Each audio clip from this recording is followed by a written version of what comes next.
Hello. This is going to be a talk about how we're going to mainly about how we're going to prevent cheating in this network. Basic setup is we have a two-sided marketplace for compute. We're going to simplify this down tremendously. It's going to be just clients and compute nodes. And we're assuming deterministic results, so we're assuming that we can always get the same result when we run a job. And what we're looking for is a game-theoretic approach to verifiable computing. And so to be clear, what we're looking for is when a client sends a computational task out to some node and it gets the result back, how does it know that that result is correct? And so we are using basically no cryptographic tools, so no snarks, no zero-knowledge proofs, no trust execution environments. We're not taking the computation traces and doing fancy stuff with it, blah, blah, blah. We are doing pure verification by replication, right? Where we are just redoing the computation and seeing if we get the same result back. That is the only tool that we're going to be using in this kind of problem setup. So, important side note, there's a really a big difference between global consensus and local consensus. So global consensus is what we have with blockchains, where basically every node knows that the result of a let's say running a smart contract or sending a transaction is correct because there's been massive replication of that computation done across many different nodes. Or now we're going to have ZK rollups where it's just going to be a bunch of validators validating a proof and so on. But there's a big difference between that and local consensus, which is what we need in a two-sided marketplace, where pretty much only really the client needs to be convinced that the result was done correctly. Optionally, verifying nodes, requesters, and market makers need to be convinced that the result is correct. But let's just keep it really simple and say only really the client needs to be convinced that the result is correct. So we're going to be assuming in the setup that we have non-malicious but utility maximizing agents. And to be clear, utility maximizing means that the node will do anything that it can in order to maximize its return. That includes returning false results if necessary. That does not mean, however, that if it thinks that if it doesn't think that it can get bigger, more returns, then it won't cheat. In other words, it's not malicious. It's not going to purposely send back false results. We're not checking for that kind of stuff, right? What is our adversary model? So our adversary model, like I just said, are utility maximizing agents. Every agent is utility maximizing, and to be clear, that includes the clients, right? And we'll see in a moment how a client could potentially game this system. So for compute nodes, the action space, and so what we're going to do basically, and I'll get to this in a moment, we're going to basically train agents to act on behalf of clients and compute nodes, and to maximize their utility. And so this is really simplified. But basically, for compute nodes, the action space is cheat and don't cheat, or collude and don't collude. So basically, cheat or don't cheat. That's pretty simple. Am I going to do the result? Am I going to compute the result correctly and send you back it honestly? And also, by the way, if we're doing things like deterministic WASM, am I sending back an accurate instruction count? Is another that's another potential attack, because you can give back a correct result but give back a fake instruction count which can get you more money. And to be clear, checking whether that happened is the same as checking the result, right? Because if you rerun the computation, you should be able to get the same instruction count back.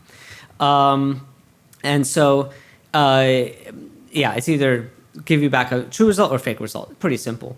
Additionally, when you're being checked, the compute node can collude with the mediator or whatever node is checking them, right? So if I am a client, I send a result out, I send a task out to a compute node, I get the result back, I call on a mediator to check that result. Well, if the first node, the first compute node cheated, it can actually collude with the second compute node and say, hey, actually, you know what? If we can both give back a fake result, and we can both maybe we can both make a bit more money, and that saves that node from having its collateral slashed and so on and so forth. Likewise, clients, the action space is basically calling a mediation protocol. So am I going to check the result or not? And it can also collude with a mediator, right? So if we set up our protocol in such a way that the client can in fact collude with the mediating node. Well, now, what if the first node actually did send back a true result, but now the client and the mediator actually want to get that first compute node's collateral, right? And so they both try to collude in a way such that they actually converge onto a fake answer, and then they take the first node's collateral. So that's basically that's the action space for the client, and we're not taking into account the other nodes in the network because we'll see why. Because this gets really, really complicated. And so in the future, I just want to kind of make a side note here. We do want to be able to take into account the preferences of nodes, so computational requirements, time requirement, when do you need the result back in a particular amount of time, scheduling requirements, collateralization requirements. Ultimately, like the long-term goal is to have compute nodes and clients negotiating with each other automatically over all of these aspects of what a job might include, and so that gets into that is a step after what this is doing, but basically that's the long-term plan because there's a lot of really awesome benefits to doing that. So what is a good solution? So we have to kind of define what we might even be able to achieve whatsoever. So the best outcome is basically nodes never have any incentive to cheat at all, ever. That would be great if we can do that. If we can't do that, so nodes have an incentive to cheat that goes to 0 as a function of the parameters of the protocol, and we'll see what those parameters are momentarily. But that's the kind of second option, and the third option is basically either one of the first two, but under some simplifying assumptions, such as there's a fraction of honest nodes in every mediation protocol. So for example, if we assume at least 2/3 honest nodes in the network in general, and we're actually calling upon a consortium of nodes every single time we call it. If we get a majority of honest nodes within that consortium, then we can basically trust that consortium as a trusted third party, and that makes the math incredibly simpler. Yeah, and to be clear, by the way, this whole collusion cheating problem becomes incomparably simpler if you have a trusted third party that you're using for mediation. And so that is why we do have, at least in this V2, we have, and this is, this was a heuristic developed in the Modicum paper, we have an overlapping set of mediators, or rather a set of overlapping trusted mediators, right? So I have a set of mediators that I trust. The compute node has a set of mediators that it trusts. We look at the intersection of those, and those are the potential mediators for the computational job. That makes things simpler. If it was a truly trusted third party, that would make things incomparably simpler. But if we're operating in a trustless and permissionless environment, we don't have that. We don't have that benefit. So these are good solutions. Alternatively, knowing that it can't be done at all would be really good. It would be good to know. And so game-theoretic verifiable computing, in my estimation, is probably the least studied form of verifiable computing that there is. The other two main ones being zero-knowledge proofs, or rather, or interactive proofs, whatever, cryptographic proofs, and trusted execution environments. Those are the other two options. This is probably the least studied one. However, there has been papers published on the topic. The problem is that they're not general enough. So not a single one that I've seen takes into account the fact that these are repeated games. So these interactions are happening over and over and over again in this two-sided marketplace, right? So this is not a one-shot. These are not one-shot games. Almost all of these protocols treat this as one-shot games.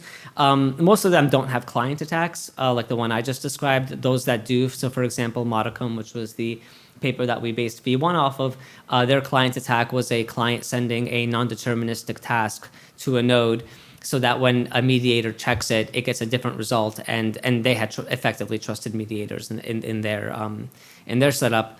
And so what would happen is if the mediator found a different result, then it found that the first node cheated, and then the client basically got a result for free. We have basically mitigated that attack by just by enforcing determinism in other ways, as Luke explained in the beginning of his talk. But basically, that is there's another there's another protocol called TrueBit, which was one of like the earlier kind of scaling solutions for blockchains. I think the original paper was published in 2017, and they did have client attacks in their model, but it wasn't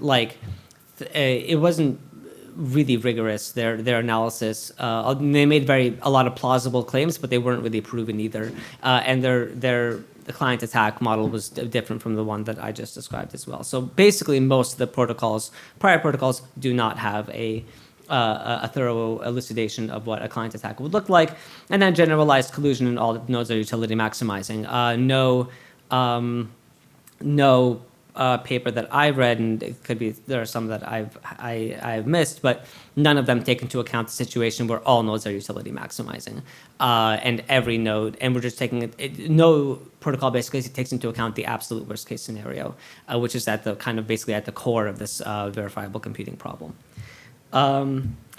So building the adversary. So this talk is about taking an adversary-first approach, and why are we doing that? So we're basically going to design the most powerful adversary that we possibly can. The main reason being that if you look at most of the literature on this topic, they'll usually try to find some kind of equilibrium. It could be a sequential equilibrium or a Nash equilibrium or whatever it is that basically leads to all the nodes, not cheating or only cheating with some, very low probability, blah, blah, blah, blah, blah. The problem is that, again, like I just said, those papers don't really take into account the full generality of the problem to begin with. And we have this kind of construct of a utility maximizing agent in theory, but and they're kind of optimizing against this agent that we're assuming we know what that agent is going to do and how it's going to launch its attacks and so on and so forth. And that's not really necessarily the best way of doing it. Because again, there's a lot of kind of underlying, I would say, philosophical problems to the approach, but there are issues with it in addition to what I just described. But so basically, the approach we're taking is to use multi-agent reinforcement learning to basically train these agents to be utility maximizing in these environments, right? And so why are we using reinforcement learning? So these basic reinforcement learning, the results of reinforcement learning have been just absolutely staggering in the past, let's say 8 years or so.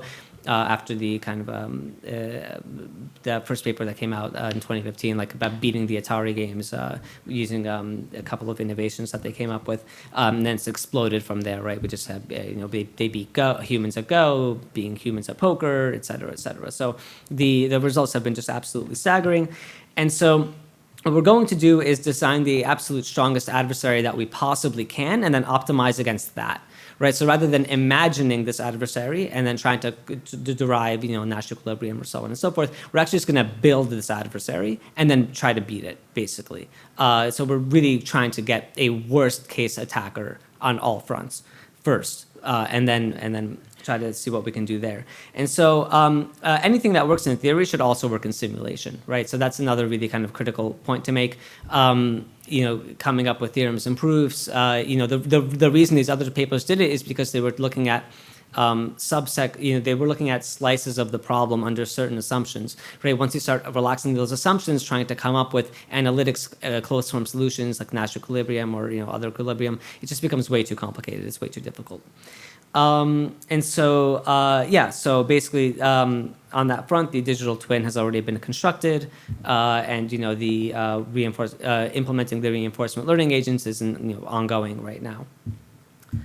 And so there are a number of different anti-cheating mechanisms that we're going to test once we have these agents up and running.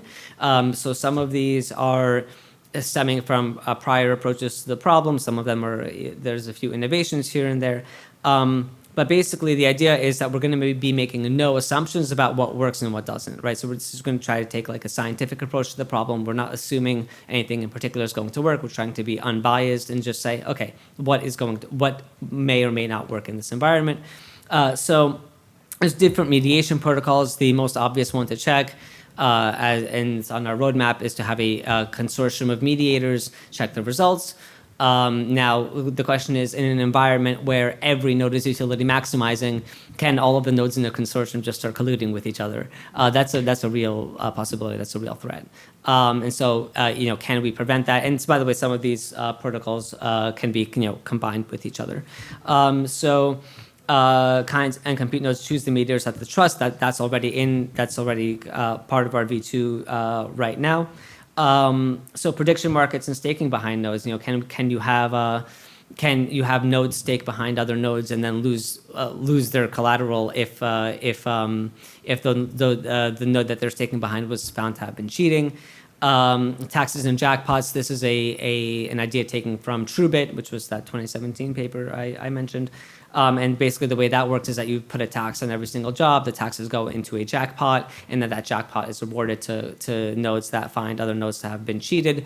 Again, there's a potential for collusion there. Because again, in this environment, the client can decide whether or not to check a result, whereas in TrueBit, they were aiming for global consensus on the results. They had like the probability of any node being a mediator was basically symmetric across all nodes, and so it's a different setting because we're only operating in local consensus. And so if the client can decide, hey, I want my result checked, I want that result checked, it can actually decide. It can have an impact over.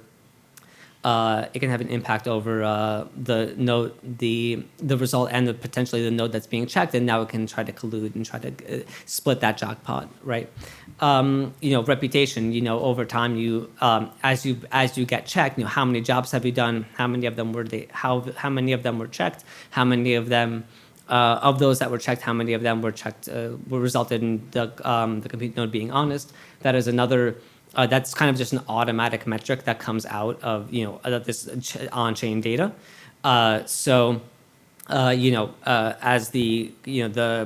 training these agents, they can basically look at that information, and we can see whether or not that's a reliable metric, or can it just be that a client, a compute node builds up a very, very good reputation, or a client builds up a good reputation, and then you have some like $5 job with 50 times collateral, and now there's $250 on the line, and it kind of just there's a bit of collusion going on, and they kind of run off with the money, right? That's a possibility, and we kind of want to avoid that, and we want to see whether or not that's a possibility. Storing inputs and outputs, right? The longer you are storing the inputs and outputs of a job, the longer you can check whether that was done correctly. Again, that has an impact on the collateralization, because that means you have to put up collateral for longer periods of time, which is complicated. But that's another thing that we can test. There's different types of collateralization. I'll skip over that. Frequency of checking results. Again, ultimately, what we're going to want to have are autonomous agents basically deciding whether or not to check a result. And you're taking into account everything that's happening in the system, and then announcing successful cheating. Like if I cheated and I got away with it and I announced it, can we somehow use that as a tool in order to disincentivize cheating long term, by getting nodes to kind of properly balance how often they check and so on and so forth. So that is it. I'm sure we're all very, very hungry. I don't know what time it is. Oh, that's okay. Great. Okay, so we have 4 minutes before lunch, so that was right on time. Yeah, thank you.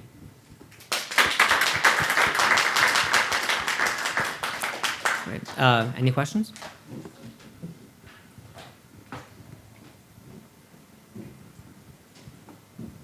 Hi. So I couldn't understand. Have you tested all of those, or are you still in the process of doing the analysis? Process. So we're building the reinforcement learning agents right now. Once we have trained those agents to be utility maximized, so I'll give you like a short rundown of how it's going to work. Basically, we have a totally naive setup right now. Everybody's happy. Everybody's getting paid for doing jobs. Next step is now the nodes can cheat. they can cheat, and so what we should see after we train them is that they should all be cheating immediately. Then we then we add a mediation protocol that we trust, and just automatically. And so what should happen then is all the nodes should stop cheating because they're going to start losing money. Now we add in collusion. And then now they should all start cheating again. And then now we are in the kind of as general as we can make it practically, because not including bandwidth or latency or stuff like that. It just there's too many variables. But once we have all of the nodes colluding and all the nodes cheating, then we can start testing all of these basically. In the simulator, yeah. Got it. And what is the timeline for that? We want to have the reinforcement learning agents implemented by the end of this month. And then just start working on these, basically as soon as possible. It depends on how long it takes to train the agents and so on and so forth. It might, it's hard to predict in advance. I would like to have very, very strong, serious results by the end of this year. To be clear, though, in our incentivized testnet, we are going to be implementing heuristics based on prior protocols that I think improve on those prior protocols and are stronger. I am just shying away from trying to find the whatever equilibrium those things come to, because again, like we just know that those are not the most general versions of the problem, and I'm the only person working on this, and so trying to derive this natural equilibrium for this, that, or the other thing, it takes way too long. And so we are going to have kind of more robust anti-cheating mechanisms in place, but this is pretty much basic research in game-theoretic verifiable computing. Got it. Thank you. I'm curious. I know we talked a lot about how computations need to be deterministic, but if we assume that there's also other versions of non-deterministic computation, what are some mediation strategies? And would I assume a lot of that wouldn't apply anymore, because determinism is such a core fundamental piece of it. I'm just curious. It's beyond your talk, but if you could speak a little bit about mediation strategies under assumptions of non-deterministic. That's a really, really great question. So the underlying issue is that a node can know. And this is a question. This is an engineering tech question for Luke. But my understanding is that a node can know whether a job that it's running is deterministic or not, and that is a major problem, because if it couldn't tell that it's running a deterministic or non-deterministic job, then it has uncertainty about what it's running, and it's really it's not that much of a generalization to just kind of get it to be like, hey, if you don't know what kind of job you're running, you're not going to take the risk, right? You could probably just run it twice to see if it's deterministic or not. Yeah, right? well, that's expensive. Now you're doubling your electricity costs. Yeah, and then there's the opportunity. Not only are you doubling your electricity costs, but now there's the opportunity cost of not running another job honestly, right? If the node could not tell that the job it was running was not deterministic, then the game theory it's actually kind of relatively similar. If it knows that it's non-deterministic, well, now kind of all bets are off, basically. How does the mediator? So what are the incentives for mediators? How do they make money? They get paid. They get by whom? By us. This is a great question. So. So basically, if it is in the client's, the client can decide. It's always up to the client to decide whether or not it's checking a result. So right now we have a fixed 10% percent chance of it checking a result. In principle, the client can always decide whether or not it's going to check a result. So if it doesn't care and it never checks, then it leaves itself open to those kinds of attacks. However, if it does check, then it pays the mediator. Now, so the money comes from the client, basically, when it checks. Now, if the mediator finds the compute node to have cheated, then the compute node gets slashed, right? Because it cheated. And now that collateral can go to the mediator, and in principle it should.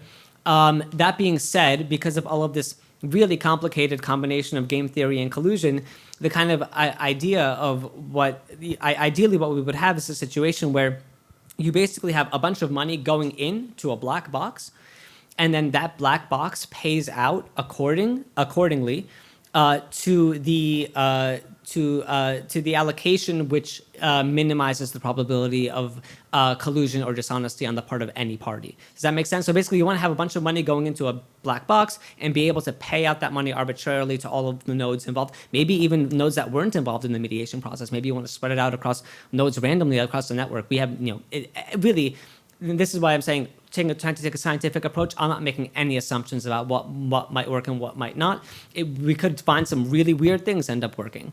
But yeah, so that's basically the structure. Great. Thank you. Yeah. It's worth saying that the mediation fee is published as part of the... Good point. It's worth saying the mediation fee is published as part of the deal. So before anybody agrees, you can see, oh, the client has put this up for the mediator. If they were to check, then the mediator would get paid that. So it's kind of transparent before the resource provider even says, yes, I accept that proposal, if that makes sense. Yeah. Last question. Can you, so then I'm going to combine three in one. Well, your three last questions then. So can you first zoom in a bit more into the incentive structure? Secondly, can you zoom in on like the slashing and like what is the collateral requirement for the jobs and how you're actually like estimating how much collateral is required for the job? And the third one is, can you zoom in more on the matchmaking? Sure. Yeah. Great. Yeah. So there's tons of things I left out in this talk just because there would never be enough time. So I'll take your second question first. So that was a question about how much collateral to put up.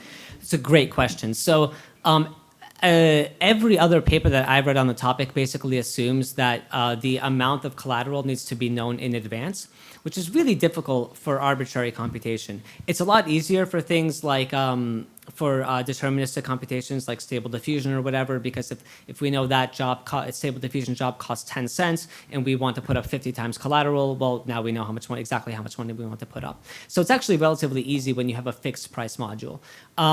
When you have an arbitrary module where you don't know how much computation it's going to take, this is a small innovation that I'm pretty sure is original. I could be wrong, but basically, rather than putting up a fixed amount of collateral in advance, what you say instead is, I'm going to put up a collateral multiplier. I'm going to commit to a collateral multiplier. So in other words, whatever I'm the compute node, you're the client, whatever I'm going to charge you, I'm going to put up 50 times or 100 times or 2 times or whatever that amount of collateral, right? So if I charge you $1, I'm going to put up $50 or $2 or $100. I'm going to put up a collateral multiplier, and it's a lot easier to commit to a multiplier because that's just in the contract, and then afterwards, and this kind of just scales arbitrarily.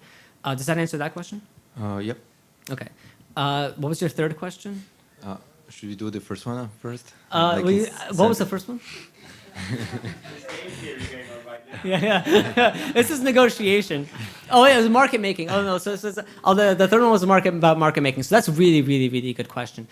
So basically, in the Modicum paper, which is kind of like what a lot of what we're basing this two-sided marketplace off of right now, is basically they had a solver, and that solver was the market maker. And so it basically took job requests, job offers on one side, and then resource offers and machines on the other side, and it basically matched them. And there's tons of algorithms for that, scheduling algorithms for that. And so that is that. However, that requires a centralized solver to be determining, or centralized party to determine. To match jobs from between clients and compute nodes. Long term, and this is part of that vision I think I mentioned here. So in the bottom here, in the future, the preferences of node will be taken into account. What I'd like to get to is to a stage where we actually have autonomous agents representing clients and compute nodes in the background. So when you say I want to run this job, and you would basically say, you could even ideally put it into natural language, but let's just say you're putting it into JSON format. Now you say, I want this job done. I don't need it done immediately. I can have it done. I need it done within the next week. And I want it for the cheapest price possible according to some guarantee of replicability or something like that. And when you elucidate the kind of details of how you want that job done, you can have this autonomous agent go out and look at all of the other, look at all of the nodes on the network and say, and start negotiating with them and say, hey, can you do it for this? Can you do that for this? Can you do it for this, et cetera, et cetera? And so, naturally, if you're trying to run a job in the summer, electricity is incomparably cheaper at 4 o'clock in the morning than 4 o'clock at night. It's 4 o'clock. Yeah, 4 o'clock in the morning than 4 o'clock in the afternoon. And so, if you're trying to get the cheapest price possible, well, now you can your autonomous agent in the background for you can just schedule that for you. And likewise, on the other side, the autonomous agent representing the resource node, the resource provider, it's doing the exact same thing. The owner of the machine just says, hey, can you maximize the amount of money that I make? Period. And it'll look at all of the incoming negotiation offers and so on and so forth. And what basically comes out of this is a decentralized distributed scheduling, right? But without an actual scheduler. Now it gets a lot more complicated when you want to do things on more than one node. And like Kai said, you can have basically one node. You can basically effectively replicate the entire situation of a distributed computing cluster by just simply saying, okay, I'm going to have a bunch of compute nodes on standby. And that's expensive. You have to pay for it. But you can actually completely replicate the traditional setting by just saying, I'm going to have a bunch of compute nodes on standby. I'm going to have this one node be the orchestrator of it. And it's going to orchestrate all of those jobs for me. Basically, did that answer your question? Yep. Okay. And then, do you still have the final one? Or Yeah, no, I think I'm good. All right, fantastic. All right, then, thank you so much. Thank you. Yeah.